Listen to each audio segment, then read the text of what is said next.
Resto modding classic cars has become a popular way to keep vintage machines alive. And that means combining their original bodies with modern technology and powertrains. And these days, it also means deciding between gas and electric. And there's a new company that could do both. I'm Fox News digital automotive editor Gary Gastilu, and with me in the Fox Garage to talk about it is Kindred Motorworks founder and CEO, Rob Howard. Welcome. Thanks, Gary. Happy to be here. So your company, there's a lot of companies doing resto mods these days. Some do electric, some do gas. You're doing both, and you've got a lineup of new vehicles you've just unveiled: original Bronco, the old Volkswagen Bus, and the 1969 Camaro. Why are you doing it both ways? Why not just focus on one or the other?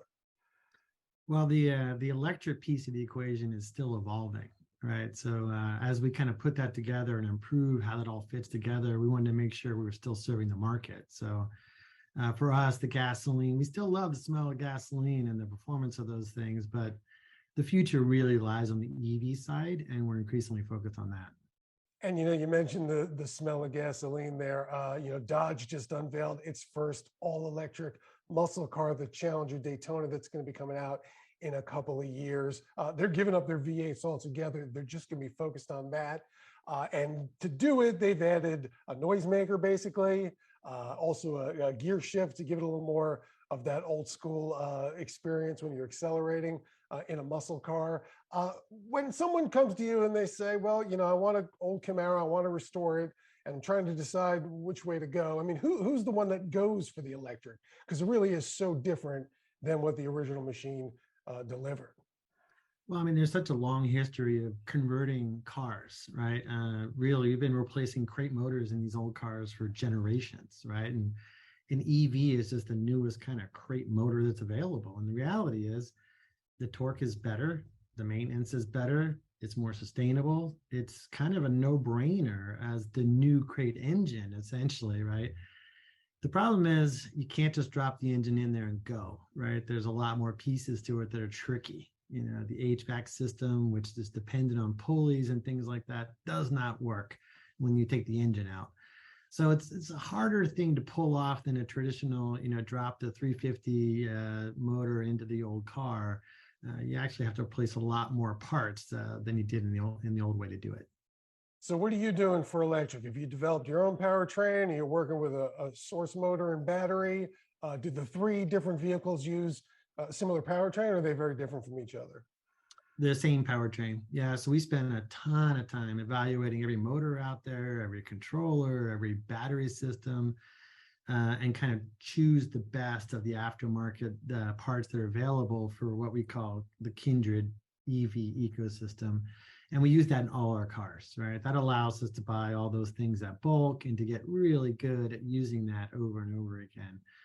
And, it also requires a lot of engineering. We have electrical engineers and mechanical engineers, and all they do is focused on how to improve the suspension to make sure it works with an electric motor instead of a rear differential, for example, and how the electrical systems all fit together. So it's a complex piece. And frankly, most local shops aren't up for it.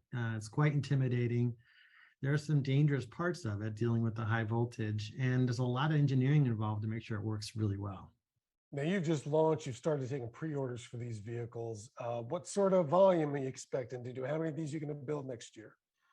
Well, we're going to be a lot more like Ferrari than we are like Ford, right? These are expensive cars because they require so much rework, and the original cars themselves are relatively rare. So I think on a per model basis, think on the order of hundreds on a per model basis. And the way the company grows is by introducing new models every year. And that results in a growing company.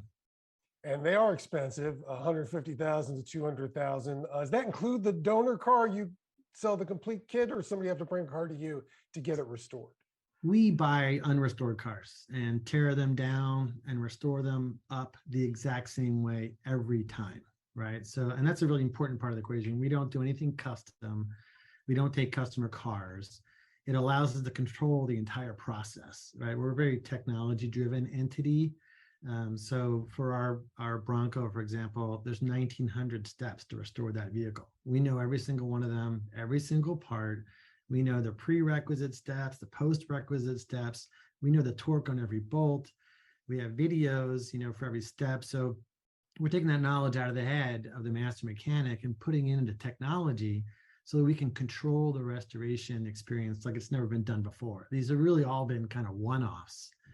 And the most important thing is it allows us to really improve the quality. We learn what works and what doesn't work. When something doesn't work, we take it out of the technology, we call it blueprint, so that it's never done that way again, right? So we can track all issues back to a part or a technician or a process and make sure it gets better and better and better.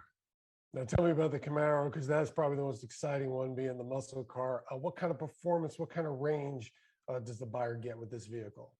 So the internal combustion, we have two Camaros actually at launch, an LS, which is our $149,000 price point, and has an LS engine in it, roughly 400 horsepower.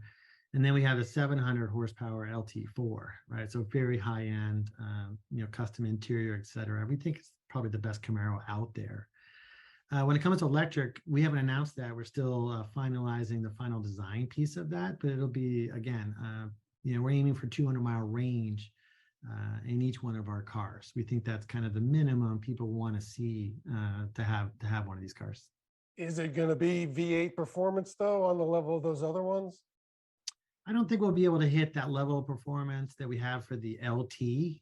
That's essentially God's engine, right? It's really kind of hard to match that one. So we'll be aiming more in the 300 to 400 horsepower range for the EV Camaro. Now, you've been in business for just about 3 years now. One of your new investors is Robert Downey Jr., Iron Man himself, through his Footprint Coalition Ventures, which invests in a lot of green technologies. How did he get involved in this? And I'm assuming he's mostly involved in the electric side of things. He is, yeah. I mean, he's an authentically interested person in old cars. He loves old cars. But he also has kind of said, I don't really want to drive gasoline cars anymore. For him, it's about sustainability, right? So he saw what Kindred's doing and realized, I think, that we can do this in a scalable way and produce these cars in a way that makes them really dependable, right? And I think that's what really triggered his interest in the company. All right, Rob Howard, CEO, Kindred Motorworks. Thanks for joining us today. Thank you. Take care. To read more about that and for all the automotive news, head on over to foxnewsautos.com.